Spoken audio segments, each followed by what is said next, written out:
ناظرین، محافظ ڈرامے میں ایک بات تو کنفرم ہوئی کہ بہزاد صاحب کو آلریڈی پتا ہے کہ آفتاب، شاہین اور ندیم آستین کے وہ سانپ ہیں جو پل بھی بہزاد صاحب کے پیسے پر ہی رہے ہیں، لیکن جب بھی موقع ملا ڈسنے سے باز نہیں آئیں گے۔ بہزاد صاحب اپنی بیٹی پارس کو بھی سمجھاتے ہیں کہ بعض اوقات دشمن کو محسوس نہیں کرانا چاہیے کہ آپ کو اس کی دشمنی کا پتہ ہے، بلکہ خود کو بے خبر ظاہر کر کے ان پر نظر رکھنا زیادہ عقل مندی ہے۔ پارس تو اپنے باپ کی بات سن کے حیران رہ جاتی ہے، کیونکہ وہ تو سمجھ رہی تھی کہ شاید ڈیڈ کو یہ بھی نہیں پتا یا احساس کہ مجھے آفتاب سے شدید نفرت ہے، لیکن ڈیڈ کو تو اس سے بھی آگے کا بہت کچھ پتا ہے جو پارس کو بھی نہیں پتا۔ ان باتوں سے لگتا یہی ہے ناظرین کہ کہیں نہ کہیں بہزاد کی بیوی کو مارنے کے پیچھے بھی اسی فیملی کا ہاتھ ہے۔ یہ تو اب آگے جا کے راز کھلے گا۔ بہرحال بہزاد کو ایک دفعہ پھر پارس کی سیکیورٹی کی فکر ہو جاتی ہے، جس کے لیے وہ زوار کو واپس جاب پر رکھنا چاہتا ہے، لیکن جب سکندر زوار کو واپس آنے کا کہتا ہے تو زوار کی انا اس بات کی اجازت نہیں دیتی۔ وہ کہتا ہے میں نوکری تو نہیں کروں گا، ہاں جب بھی بہزاد صاحب مجھے یاد کریں گے، میری ضرورت ہوگی تو ہمیشہ مجھے اپنے پاس پائیں گے۔ بہزاد سمجھ جاتا ہے کہ زوار میں آخر اعجاز بخت کا خون دوڑ رہا ہے۔ میں یہ کیسے بھول گیا کہ زوار کے اصول اپنے باپ اعجاز بخت کے اصولوں سے مختلف ہو سکتے ہیں۔ بہرحال دوسری طرف چونکہ ندیم اپنے بیٹے آفتاب سے وعدہ کر چکا ہے کہ زوار نے تمہارے ساتھ جو کچھ کیا ہے اس کا میں بدلہ ایسے لوں گا کہ سانپ بھی مر جائے گا اور لاٹھی بھی نہیں ٹوٹے گی، لیکن اس کے لیے سب سے پہلے یہ پتہ چلانا ضروری ہے کہ پارس یہاں سے بھاگی تھی تو اس نے کس کے گھر پناہ لی تھی۔ اور فائنلی ان لوگوں کو پتہ چل جاتا ہے کہ پارس کہیں اور نہیں بلکہ سلمیٰ کے گھر رکی تھی، اور یہ بھی کہ یہ کوئی اور سلمیٰ نہیں بلکہ وہی ہے جس کے ماں باپ پر کئی سال پہلے شاہین نے چوری کا الزام لگا کے اس گھر سے نکلوایا تھا۔ ناظرین، یقیناً اس کے پیچھے بھی کوئی بڑا راز چھپا ہوگا۔ ان کو گھر سے نکالنا شاید اپنے کسی جرم پر پردہ ڈالنے کے لیے ضروری ہوگا۔ بہت سے راز ایسے ہیں جو ابھی تک ڈرامے میں پوشیدہ ہیں۔ بہرحال ندیم اپنے بندوں کو سلمیٰ کے گھر بھیجتا ہے، جو نہ صرف وہاں توڑ پھوڑ کرتے ہیں بلکہ سلمیٰ اور اس کے ماں باپ پر ظلم و ستم بھی کرتے ہیں، اور ساتھ ہی دھمکی دیتے ہیں کہ اگر آج کے بعد پارس بی بی کو اپنے گھر میں پناہ دی تو اس سے بھی برا حشر ہوگا۔ اور لگتا یہی ہے ناظرین کہ یہاں ندیم اپنے بندوں سے کہہ دیتا ہے کہ یہ سب کرتے ہوئے سلمیٰ اور اس کے گھر والوں پر یہ امپریشن پڑنا چاہیے کہ ان بندوں کو دراصل پارس کے باپ بہزاد صاحب نے بھیجا ہے۔ خیر، اب یہ نہیں پتا کہ سلمیٰ پارس کو کال کر کے اس سب کے بارے میں بتاتی ہے یا پارس خود ہی کسی وجہ سے سلمیٰ سے ملنے کا فیصلہ کرتی ہے، لیکن جب اپنے فادر سے کہتی ہے کہ میں سلمیٰ کے گھر جانا چاہتی ہوں تو بہزاد صاحب پریشان ہو جاتے ہیں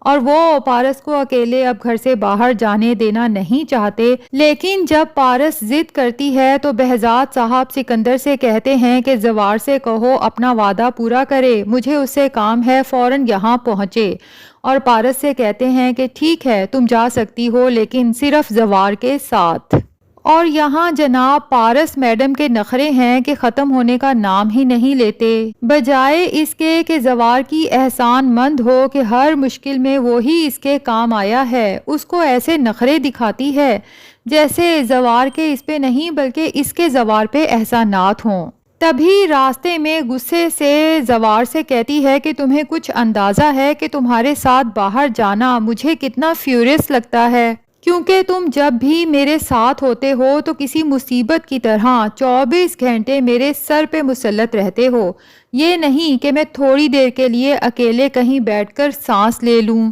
تو فائنلی زوار کے صبر کا پیمانہ بھی لبریز ہو جاتا ہے اور پارس کو سنا ہی دیتا ہے کہ ویسے بہت ہی تھینک لیس قسم کی خاتون ہیں آپ،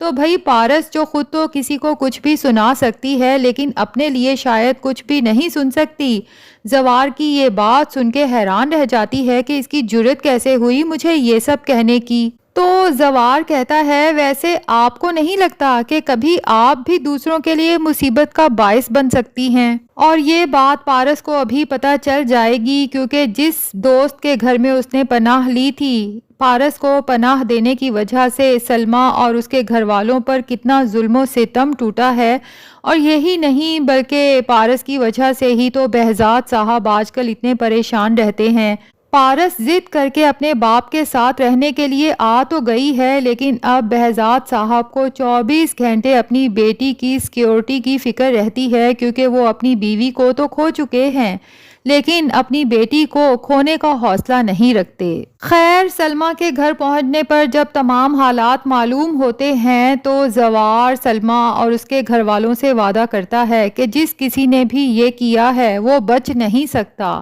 میں اس کا بدلہ لے کے رہوں گا اور ظالم کو اس کے انجام تک پہنچا کے رہوں گا۔ دوسری طرف اس ڈرامے کا سب سے بڑا ویلن یعنی وہاب درانی بھی دنیا کا کوئی ویلا ترین انسان ہے جسے اور کوئی کام نہیں، بس 24 گھنٹے پارس کی جاسوسی میں لگا رہتا ہے اور پلاننگ کرتا رہتا ہے کہ پارس کو حاصل کرنے کے لیے اب اگلی چال کیا چلنی ہوگی۔ تو جناب اگلی چال وہاب درانی چلتا ہے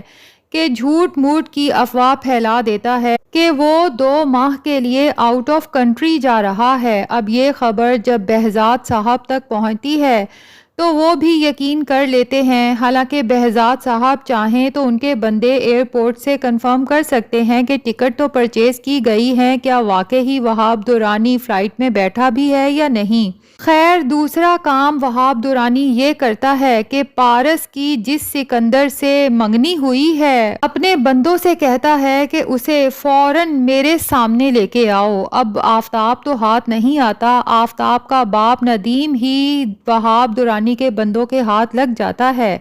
اور جب ندیم کو وہاب درانی کے بندے اس کے سامنے لے کے آتے ہیں تو بھائی ندیم کا تو خون خشک ہو جاتا ہے اور جان حلق میں اڑ جاتی ہے کیونکہ ندیم تو پہلے سے ہی وہاب درانی سے خوف زدہ ہے، اور جب سے اسے یہ پتا چلا ہے کہ وہاب درانی پارس سے شادی کا خواہش مند ہے تو اپنے بیٹے آفتاب سے کہتا ہے کہ تم پیچھے ہٹ جاؤ کیونکہ اب تمہاری جان کو سچ میں خطرہ ہے۔ خیر اب وہاب درانی کے سامنے ندیم جھوٹی کہانی گھڑ کے وہاں سے تو نکل جاتا ہے، لیکن جب گھر جا کے ساری صورتحال آفتاب اور شاہین کو بتاتا ہے اور پھر ساتھ ہی انہیں یہ بھی کہتا ہے کہ میں تو وہاب درانی کو یقین دلا آیا ہوں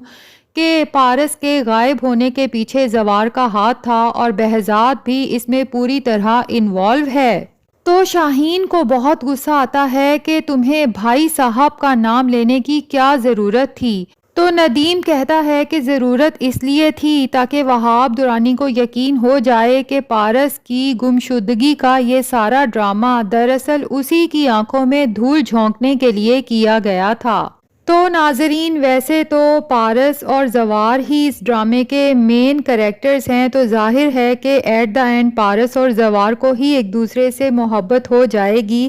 لیکن جس طرح کی پارس کی حرکتیں ہیں نا، دل تو چاہتا ہے کہ اس کی شادی وہاب درانی جیسے انسان سے ہی ہونی چاہیے۔ کیا آپ کو بھی پارس کے بیکار کے نخرے دیکھ کر کبھی کبھی اس پر غصہ آتا ہے؟ کمنٹس میں ضرور بتائیے گا۔